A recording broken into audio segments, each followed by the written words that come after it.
12वीं कक्षा के देश के भविष्य प्रिय विद्यार्थी जी, आप सबको सादर नमस्कार।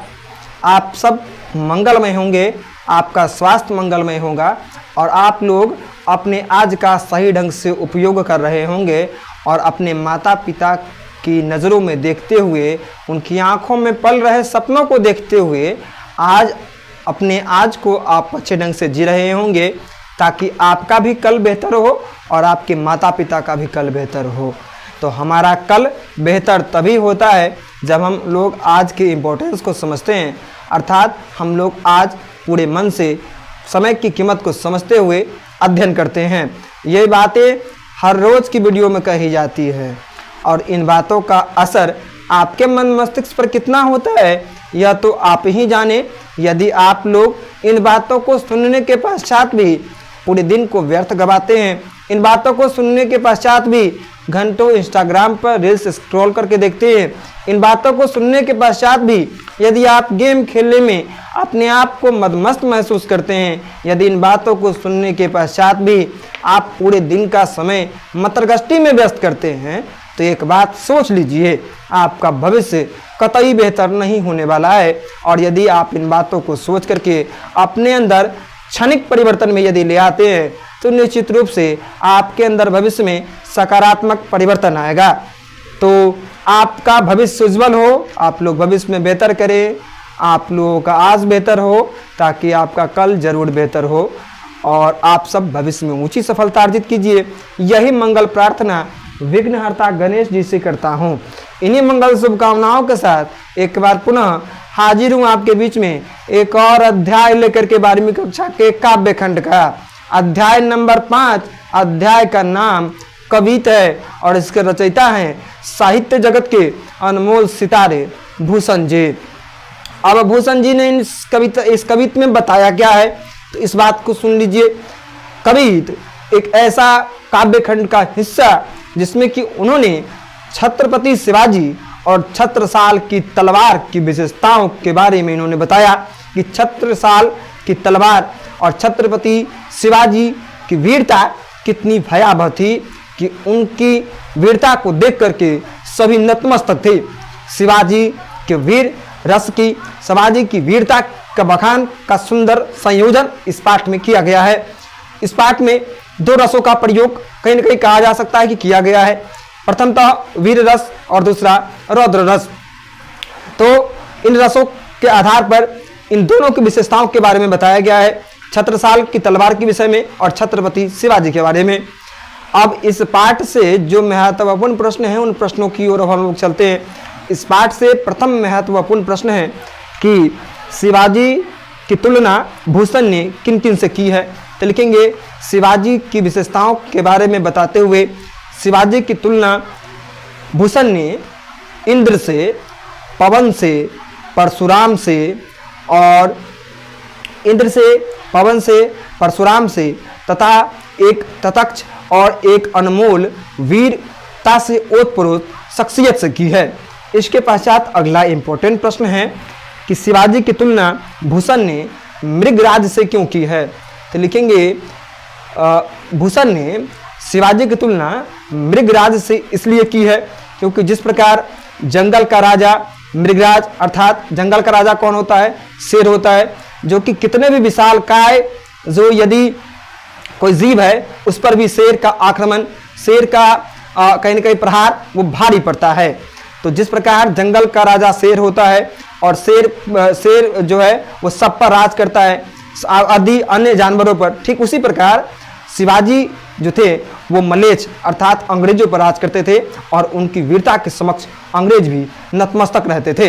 तो इसलिए कहा जा सकता है कि शिवाजी की तुलना मृगराज से करने का भूषण का कारण यही है कि जिस प्रकार जंगल पर शेर का राज, उसी प्रकार शिवाजी का मलेच्छों पर राज अर्थात अंग्रेजों पर राज्य था।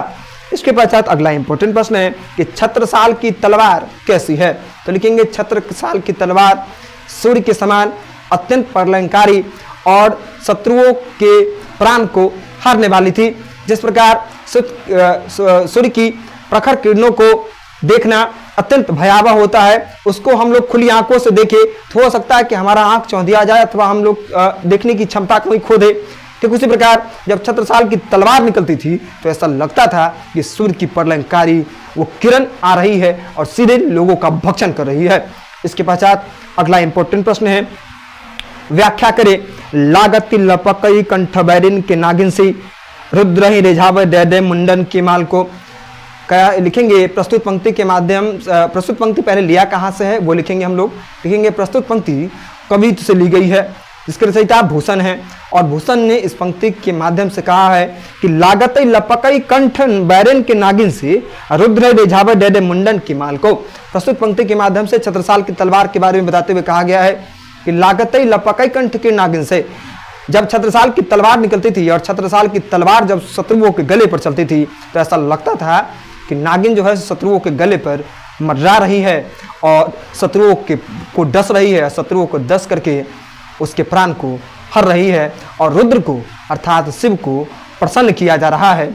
मुंडों की माला अर्थात जो जितने भी नर थे जिन पर भी प्रहार किया जाता था शिव छत्रसाल की तलवार की, उनका प्राण पखेरु उड़ जाया करता था। इसके पश्चात दूसरा व्याख्या करने वाला प्रश्न है, भाव स्पष्ट करे अथवा व्याख्या करे। दो तरीके से पूछ सकता है सवाल। प्रतिभट कटक कटी लिकाती काती कालिका से की लकई कलऊ देती काल को। तो लिखेंगे प्रस्तुत पंक्ति कवित्व से ली गई है जिसके रचयिता भूषण है और भूषण ने इस पंक्ति के माध्यम से कहा है कि जब छत्रसाल की तलवार चलती थी तो ऐसा लगता था कि पल भर में दुश्मनों के प्राण पखेरु उड़ गए और दुश्मन पल भर में स्वर्ग को सिधार करके पृथ्वी लोक को सिधार करके सीधे मृत्युलोक, जो जहाँ पर मृत्यु उपरांत जो सभी लोग जाते हैं उस स्थान को वो चला गया, अर्थात उसकी मृत्यु हो जाया करती थी। पल भर में जो ही छत्रसाल की तलवार दुश्मनों के गले पर चलती थी तो दुश्मनों के प्राण पखेरु उड़ जाया करते थे और ऐसा लगता था कि जब क्या कहते हैं छत्रसाल जब तलवार चलाते थे तो दुश्मनों के गले को काट करके वो काल को भोजन परोस रहे थे। इसीलिए कहा गया है प्रतिभट कटक कटी लिकाती काती कालिका से की लिकई कलयु देती काल को। अगली पंक्ति है भूषण, अगला प्रश्न है कि भूषण रीतिकाल की किस धारा के कवि हैं। तो प्रथम तो हम लिखेंगे, दो प्रश्न इसमें हैं, तो लिखेंगे भूषण श्रृंगार परक काव्य धारा के कवि हैं, रीतिकालीन श्रृंगार परक कविताओं के कवि हैं। उसके पश्चात अगला इंपॉर्टेंट प्रश्न है, इसी में जो इंक्लूड है वे अन्य रीतिकालीन कवियों से कैसे भिन्न हैं।